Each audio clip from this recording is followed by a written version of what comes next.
హైదరాబాద్ లో ప్రసిద్ధి చెందిన బత్తిని కుటుంబ సభ్యుల చేప ప్రసాదం పంపిణీకి సర్వం సిద్ధమైంది. ప్రతి సంవత్సరం మృగశిర కార్తె సందర్భంగా దేశ విదేశాల నుండి వచ్చే లక్షలాది మంది ఆస్తమా బాధితులకు ఈ ప్రసాదాన్ని పంపిణీ చేస్తుంటారు. రేపు నాంపల్లి ఎగ్జిబిషన్ గ్రౌండ్స్ లో ఈ కార్యక్రమం జరగనుంది. ఈ క్రమంలో నాంపల్లి ఎగ్జిబిషన్ గ్రౌండ్ లో జరుగుతున్న ముందస్తు ఏర్పాట్లను హైదరాబాద్ ఇన్ఛార్జి మంత్రి పొన్నం ప్రభాకర్, రాజ్యసభ సభ్యులు అనిల్ కుమార్ యాదవ్, మత్స్య పశుసంవర్ధక శాఖ మంత్రి Vakiti Srihari, Hyderabad collector Priyanka, fisheries corporation chairman మెట్టు సాయి కుమార్ స్వయంగా పరిశీలించారు. ఎగ్జిబిషన్ గ్రౌండ్స్ లో ఒకేసారి దాదాపు 60,000 మంది చేప ప్రసాదం తీసుకునేలా ఏర్పాట్లు చేస్తున్నారు.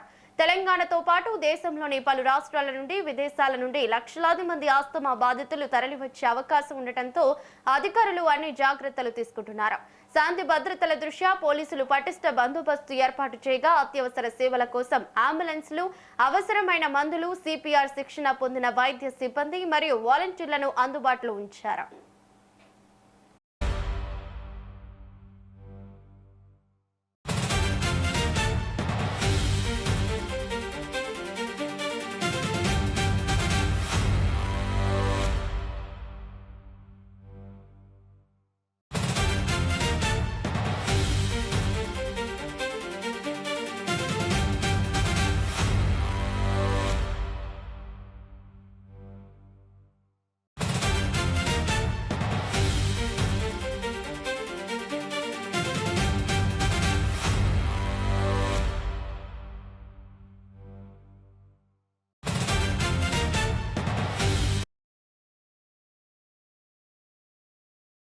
గ్రౌండ్స్ లో ఒకేసారి దాదాపు 60,000 మంది చేప ప్రసాదం తీసుకునేలా ఏర్పాట్లు చేస్తున్నారు. తెలంగాణతో పాటు దేశంలోని పలు రాష్ట్రాల నుండి, విదేశాల నుండి లక్షలాది మంది ఆస్తమా బాధితులు తరలివచ్చే అవకాశం ఉండడంతో అధికారులు అన్ని జాగ్రత్తలు తీసుకుంటున్నారు. ఇక ఇదే అంశంపై పూర్తి డీటెయిల్స్ మా బ్యూరో చీఫ్ శేఖర్ అందిస్తారు.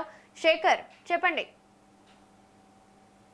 రవలి ప్రతి సంవత్సరం మాదిరిగానే ఆనవాయితీగా మృగశిర కార్తీ ఏదైతే నిన్న ప్రారంభం రేపు కాబోతున్నదో 8 తారీఖున రాత్రి మృగశిర కార్తీ అనేది రేపు రాత్రి 8 గంటలకు ప్రవేశించనున్న నేపథ్యంలో ప్రతి సంవత్సరం ఆనవాయితీగా ఏదైతే బత్తిని గౌడ్స్ ఫ్యామిలీ ఈ చేప ప్రసాదం అస్తమాతో ఇబ్బంది పడుతున్న వాళ్లకు చేప ప్రసాదం ఒక కొరమీని చేప పిల్లల్లో ఒక పసరు లాంటి ఒక మందును ఉపయోగించి వాళ్లకు నేరుగా మింగేలాగా వాళ్ళ గొంతులోకి ఆ చేప మందును ప్రతి సంవత్సరం గత 180 ఏండ్ల సంవత్సరాల నుంచి 180 సంవత్సరాల నుంచి ఈ ఆనవాయితీ కొనసాగుతున్నది.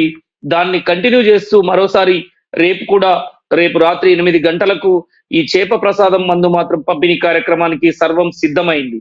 దానికి వేదిక నాంపల్లి ఎగ్జిబిషన్ గ్రౌండ్ ప్రతిసారి లాగానే సిద్ధమైన పరిస్థితి. రేపటికి ఎలాంటి ఇబ్బందులు కలగకుండా దేశ నలుమూలల నుంచి, రాష్ట్రాల నుంచి, ప్రపంచవ్యాప్తంగా దీని గురించి తెలిసిన వాళ్ళు రేపు చేరుకునే అవకాశం ఉన్న నేపథ్యంలో వచ్చిన వారికి ఎలాంటి ఇబ్బందులు కలగకుండా ఈ చేప ప్రసాదం మందు పంపిణీ విషయంలో ఎలాంటి ఇబ్బందులు తలెత్తకుండా ప్రభుత్వం మాత్రం దగ్గర ఉండి ఏర్పాట్లు చేసిన పరిస్థితిని మనం చూసుకోవచ్చు. స్వయంగా మంత్రులు, మత్స్యశాఖకు సంబంధించిన మంత్రి వాకిటి శ్రీహరి, పొన్నం ప్రభాకర్, జిల్లా ఇన్ఛార్జి మంత్రి Ponnam Prabhakar, fisheries corporation chairman మెట్టు సాయి కుమార్, ప్రతి ఒక్కరు అధికారులు పెద్ద ఎత్తున నిన్న నాంపల్లి ఎగ్జిబిషన్ గ్రౌండ్ ని పరిశీలించారు. ఏర్పాట్లను దగ్గరుండి పర్యవేక్షించారు.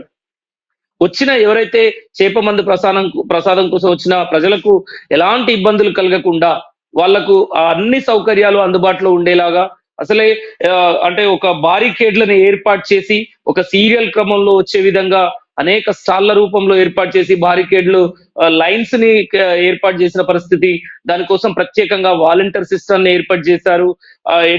ఎంట్రన్స్ నుండి నాంపల్లి ఎగ్జిబిషన్ గ్రౌండ్ ఎంట్రీ అవుతున్నప్పటి నుంచి మొత్తం తను చేప మందు ప్రసాదం తీసుకున్న తర్వాత వెళ్లేంత వరకు ఆ ఎగ్జిట్ ఎంట్రీ అనేది కూడా పూర్తిగా ఒక అర్థమయ్యే విధంగా వాళ్ళు డైరెక్షన్ ఇస్తూ, సూచికలు ఏర్పాటు చేస్తూ, ఆ రోల్స్, స్టాల్స్ ప్రతి ఒక్కటి ఏర్పాటు చేయడం జరిగింది. అంటే దాదాపుగా ఈ చేప మందు ప్రసాదం కోసం 60,000 పైనే వస్తారు అని భావించి ప్రతి సంవత్సరం మనం 1,00,000కు పైగా పబ్లిక్ వస్తున్నారు కనుక ఈసారి కూడా ఒకేసారి 60,000 మంది వచ్చినా కూడా ఎలాంటి ఇబ్బందులు తలెత్తకుండా ఏర్పాట్లు చేసిన పరిస్థితిని మనం చూసుకోవచ్చు. ప్రతి సంవత్సరం లాగానే బత్తిని గౌడ్స్ ఫ్యామిలీ ఈసారి కూడా అధికారులు, ప్రభుత్వం సహకారంతో పూర్తిగా ఎలాంటి ఇబ్బందులు లేకుండా ఏర్పాటు చేశారు. ట్రాఫిక్ ఇబ్బంది కలగకుండా పోలీసుల పర్యవేక్షణలో సీసీ కెమెరాలు ఏర్పాటు చేసి రోడ్డు ఏదైతే దారి మళ్లింపు కావచ్చు, వాహనాల మళ్లింపు కావచ్చు, అలానే వచ్చిన ఎవరైతే ఈ చేప ప్రసాదం కోసం వచ్చిన పబ్లిక్ ఇబ్బంది కలగకుండా వారి కోసం నీళ్లు, తాగడానికి నీళ్లు కావచ్చు, ఏదైనా ఎమర్జెన్సీ ఉంటే అంబులెన్స్లను ఏర్పాటు చేశారు. ఎక్కడిదక్కడ అంబులెన్స్లను కూడా ఏర్పాటు చేశారు. సో ఏదన్నా ఇబ్బందులకర పరిస్థితుల్లో సిపిఆర్ కూడా చేయడానికి అక్కడ అనుభవజ్ఞులతోటి కొంతమందిని అక్కడ సిద్ధంగా వాలంటీర్స్ ను కూడా ఏర్పాటు చేశారు. ఎమర్జెన్సీ అనుకున్నప్పుడు అంబులెన్స్లను సిద్ధంగా పెట్టారు. ఫైర్ ఇంజన్లు అందుబాటులో పెట్టారు. ప్రతి ఒక్కటి వచ్చిన వాళ్లకు టాయిలెట్స్, ప్రతి ఒక్క విషయంలో అన్ని ఏర్పాట్లు మాత్రం పూర్తి చేసి సర్వం సిద్ధంగా ఉన్న పరిస్థితి. నాంపల్లి ఎగ్జిబిషన్ గ్రౌండ్ మాత్రం రేపు చేపమందు ప్రసాదం కోసం మాత్రం వచ్చే వారి కోసం సర్వం సిద్ధమైంది. ఇప్పటికే ఆ చేపమందు ప్రసాదం కోసం భారతదేశం నలుమూలల నుంచి, అన్ని రాష్ట్రాల నుంచి ఎంతో మంది ఇప్పటికే చేరుకున్నారు. ఇప్పటికే హైదరాబాద్ చేరుకుని నాంపల్లి ఎగ్జిబిషన్ గ్రౌండ్ లో ఆ స్టాల్స్ దగ్గరగా ఇప్పటికే గత 2 రోజుల నుంచి కూడా ఎదురు చూస్తున్న వాళ్ళు చాలా మంది ఉన్నారు.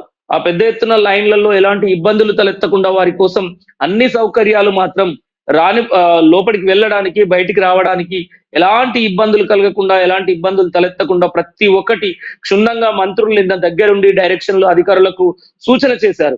తాగే నీళ్ల నుంచి టాయిలెట్స్ ప్రతి ఒక్కటి, పార్కింగ్ విషయం కావచ్చు, ప్రతి ఒక్కటి ఇతర రాష్ట్రాల నుంచి, ఇతర దేశాల నుంచి వస్తారు కనుక వాళ్ళ కోసం ఏర్పాట్లు, వాళ్ళ గైడ్ చేయడానికి కూడా, వాళ్ళు వెళ్ళడానికి ఎలాంటి బస్సులు, ఏ రూట్ లో బస్సులు వస్తాయి, ప్రతి ఒక్క అంశాలని ఎక్స్ప్లెయిన్ చేయడానికి కూడా వాలంటీర్ సిస్టాన్ని ప్రతి ఒక్కటి నిన్న దగ్గరుండి మంత్రులు మాత్రం ప్రతి స్టాల్ ని పరిశీలించారు.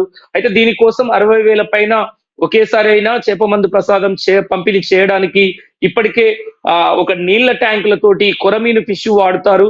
కొరమీను చేప చిన్న పిల్లల్ని వాడతారు. వాటిని కొరమీను చిన్నవి, వాటిని ఇప్పటికే 1,40,000కు పైగా అందుబాటులో పెట్టారు.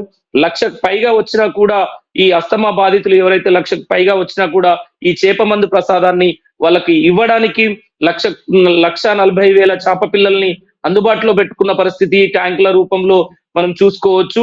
ఇప్పటికే దానికి సంబంధించిన ఏర్పాట్లు అన్ని రెడీగా ఉన్నాయి.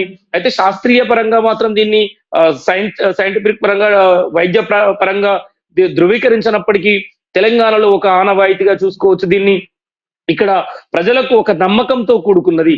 తెలంగాణ ఏదైతే ఈ చేప ప్రసాదం మందు పట్ల ఈ అస్తమా నుంచి అసలే అంటే వేడి నుంచి చల్లబరుచుకునే ఈ మృగశిర కార్తి, ఇన్ని రోజులు ఎండలు ఏదైతే ఉన్నాయో మృగశిర కార్తితో చల్లబడుతుంది కొంత వాతావరణం.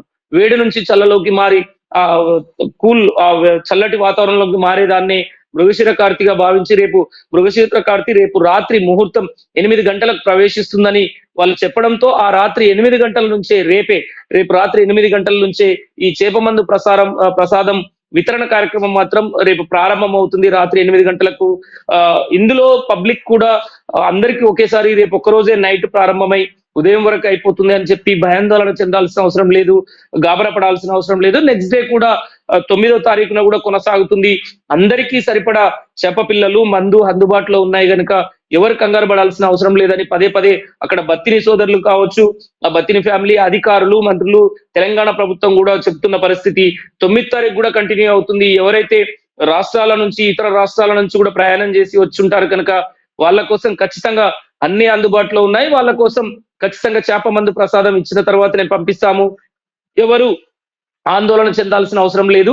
చేపమందు ప్రసాదం దొరుకుతుందో లేదో అనే రకరకాల పుకార్లు కూడా ఎవరు నమ్మొద్దు. ప్రతి ఒక్కరికి క్యూ లైన్ లో పద్ధతి ప్రకారం వచ్చే వారికి, వృద్ధులు, తదితర చిన్నపిల్లలు ఎంతో మంది వస్తుంటారు కనుక వాళ్ళకి సంబంధించిన స్టాల్స్ కావచ్చు, సీరియల్ రోలు, వాళ్ళకి సంబంధించిన ర్యాప్, ప్రతి ఒక్కటి రోస్ ఏదైతే కట్టెలతోటి వాళ్ళు గ్యాలరీ లాగా ఒక రోస్ ఏర్పాటు చేశారు. మధ్యలో ఎవరు జాయిన్ కాకుండా ఒక సిస్టమ్ లో ఒక క్యూ లైన్ లో వెళ్లే విధంగా మాత్రం ఏర్పాట్లు మాత్రం చాలా పకడ్బందీగా చేశారు రవలి. దీనికి సంబంధించి రేపు రాత్రి 8 గంటలకు మాత్రం చేప ప్రసాద కార్యక్రమం మాత్రం రేపు 8 గంటలకు ప్రారంభమై 9వ తారీఖున కూడా కంటిన్యూ అవుతుంది. దానికోసం మాత్రం సర్వం సిద్ధంగా ఉన్న పరిస్థితి నాంపల్లి ఎగ్జిబిషన్ గ్రౌండ్ లో మాత్రం చూడొచ్చు మనం.